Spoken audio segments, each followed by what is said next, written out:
Idupulapaya triple IT నిత్యం వివాదాలకు కేంద్ర బిందువు అవుతోంది. మహాకూటమి అధికారంలోకి వచ్చాక వివాదాలు ఒక్కొక్కటిగా తెరపైకి వస్తున్నటువంటి పరిస్థితి కనిపిస్తోంది. ఎన్నికల నోటిఫికేషన్ ఉన్నప్పటికీ కూడా పాత తేదీలతో ఉద్యోగాలు ఇచ్చారంటూ అప్పట్లో మహాకూటమికి సంబంధించినటువంటి నేతలు నానా యాగి చేశారు. అయితే మహాకూటమి అధికారంలోకి వచ్చాక కూడా త్రిబుల్ ఐటీ అధికారులు తమ యొక్క ఆర్థిక లావాదేవీలను పెంచుకునే ప్రక్రియలో భాగంగా ఇడుపులపాయ పేరు ప్రతిష్టలను దిగజార్చే విధంగా కొంతమంది అధికారులు ప్రయత్నం చేస్తూ ఉన్నారు. అందులో భాగంగా కొన్ని కేటీవీ మీ ముందుకు తెచ్చే ప్రయత్నం చేస్తోంది. ఇడుపులపాయ త్రిబుల్ ఐటీలో ఒక కీలకమైనటువంటి పదవిలో ఉన్నటువంటి ఒక అధికారి త్రిబుల్ ఐటీలో పనిచేసే త్రిబుల్ ఐటీ నుంచి జీతాలు ఇచ్చేటటువంటి పరిస్థితులలో ఆ ఉద్యోగిని త్రిబుల్ ఐటీలో కాకోకుండా తన ఇంట్లో పని చేయించుకుంటున్నటువంటి వ్యవహారం ఇప్పుడు తాజాగా వెలుగులేకొచ్చింది.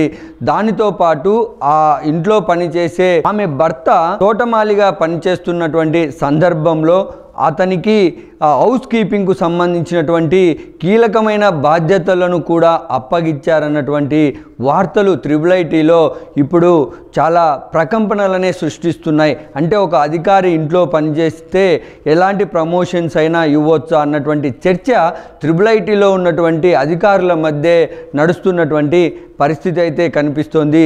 దీన్ని అంతటికీ వెనుక ఆ అధికారి ఇంత ఖచ్చితంగా తను తప్పులు చేస్తున్నప్పటికీ కూడా ముందుకు ఎలా వెళ్తున్నాడన్నటువంటి చర్చ జరుగుతున్నటువంటి సందర్భంలో రాజకీయ పార్టీలతో అంటగాగే ఒక వేంపల్లికి చెందినటువంటి ఒక వ్యక్తి తన వెనుక ఉన్నాడన్నటువంటి భావనతోనే ఆ అధికారి ఇలా చేస్తున్నాడన్నటువంటి సమాచారం కూడా త్రిబుల్ ఐటీలో గుప్పుమంటున్నటువంటి పరిస్థితి కనిపిస్తోంది. గతంలో పనిచేసి తర్వాత తొలగించబడ్డటువంటి చక్రాయపేట మండలానికి చెందినటువంటి ఒక ఉద్యోగిని కూడా ఈ మధ్య కాలంలోనే ఎలాంటి నోటిఫికేషన్స్ కానీ ఎలాంటి రాజకీయ పరమైనటువంటి సిఫారసులు కానీ లేకుండానే ఉద్యోగం ఇచ్చారు. ఈ ఉద్యోగం ఇచ్చినటువంటి నేపథ్యంలో ఆ అధికారికి ఆర్థిక పరమైనటువంటి లావాదేవీలు బాగా జరిగాయన్నటువంటి చర్చ నడుస్తోంది. మరొక వైపు ఎవరైతే ఈ వివాదాలన్నిటికీ కేంద్ర బిందువుగా ఉన్నారో ఆ అధికారి బంధువుకు కూడా ఈ మధ్యకాలంలో ఒక పోస్టింగ్ ఇచ్చారు అన్నటువంటిది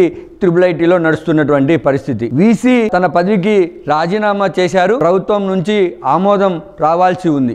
అదేవిధంగా ఇడుపులపాయి త్రిబుల్ ఐటీ డైరెక్టర్ కూడా తన పదవికి రాజీనామా చేశారు. ఆయన కూడా ప్రభుత్వం ఆమోదం తెలపాల్సినటువంటి అవసరం ఉంది. ఇంతమంది అధికారులు తమ పదవికి రాజీనామా చేసినటువంటి నేపథ్యంలో ఈ పోస్టుల భర్తీ ఎందుకు చేస్తున్నారన్నటువంటి చర్చ అటు అధికార పార్టీలోనూ రాజకీయ వర్గాలతో పాటు త్రిబుల్ ఐటీ ఉద్యోగ సంఘాలలో కూడా దీనిపైన విస్తృతమైనటువంటి చర్చ నడుస్తోంది. ఉద్యోగ సంఘ నేత పేరుతో ఒక వ్యక్తి చేస్తున్నటువంటి వ్యాపారంగా దీనిని కొంతమంది అభివర్ణిస్తున్నటువంటి పరిస్థితి ఉంది. ఆ ఉద్యోగ నేతనే ఆ అధికారిని ఇలా మచ్చ తెచ్చే విధంగా, ఆ అధికారికి చెడ్డ పేరు తెచ్చే విధంగా పురిగొల్పి అతనికి ఆర్థిక పరమైనటువంటి విషయాల ఆశ చూపి ఈ వ్యవహారాన్నింటినీ తెర్ర వెనుక నడిపిస్తున్నాడన్నటువంటి వ్యవహారం అయితే ఇప్పుడు త్రిబుల్ ఐటీలో హాట్ టాపిక్గా నడుస్తుంది. ఇవి ఉద్యోగాలకు సంబంధించి ఆర్థిక పరమైన లావాదేవీలే కాకుండా 2-3 రోజులుగా ఒక చర్చ నడుస్తుంది. చాలా రోజులుగా అధికార మార్పిడి తర్వాత త్రిబుల్ ఐటీలో ఉన్నటువంటి క్యాంటీన్లు మూతపడ్డాయి. ఆ మూతపడేటటువంటి క్యాంటీన్లకు సంబంధించినటువంటి వార్త ప్రధాన పత్రికలలో మనం చూసాం. అయితే బయట నుంచి ఫుడ్ తీసుకొచ్చేటటువంటి విషయంలో ఒక అధికారికి హోటల్ యాజమాన్యాల నుంచి కమిషన్ అందుతోంది.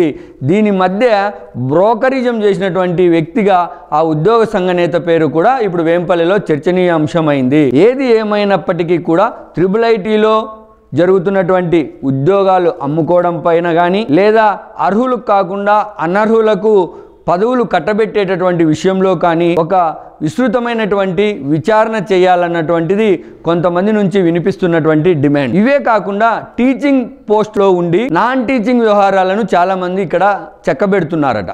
దీనివల్ల విద్యార్థులకు దక్కాల్సినటువంటి నాణ్యమైన విద్య దక్కకుండా పోతోందన్నటువంటిది విద్యార్థుల నుంచి కూడా వినిపిస్తున్నటువంటి వాదన. విద్యాశాఖ మంత్రి నారా లోకేష్ గారు తన శాఖ ద్వారా విద్యార్థులకు నాణ్యమైన విద్యను అందించడంతో పాటు వారికి ఉపాధి అవకాశాలు పెంచేలా వారిలో ఉన్నటువంటి నైపుణ్యాన్ని మెరుగుపరిచేలా ఒకవైపు కృషి చేస్తుంటే త్రిబుల్ ఐటీ అధికారులు మాత్రం ధనదాహానికి గురవుతూ విచ్చలవిడిగా ఉద్యోగాలు అమ్ముకోవడము, తను చెప్పాల్సినటువంటి చదువులను గాలికి వదిలేసి నాన్ టీచింగ్ వ్యవహారాలలో తలదూర్చి చేయడం వల్ల IIITలో నాణ్యత ప్రమాణాలు కూడా దెబ్బతింటా ఉన్నాయి. దాని ద్వారా అంతిమంగా IIITలకు చెడ్డ పేరు, ఆ శాఖను చూస్తున్నటువంటి నారా లోకేష్ గారికి చెడ్డ పేరు వస్తోందని ఒక విద్యా ప్రముఖమైనటువంటి ఒక వ్యక్తి చెప్పడం వెనుక ఎంత IIITలో అవినీతి జరుగుతుందో మనకు ఒక ముక్కలో అర్థమవుతున్నటువంటి పరిస్థితి అయితే ఉంది.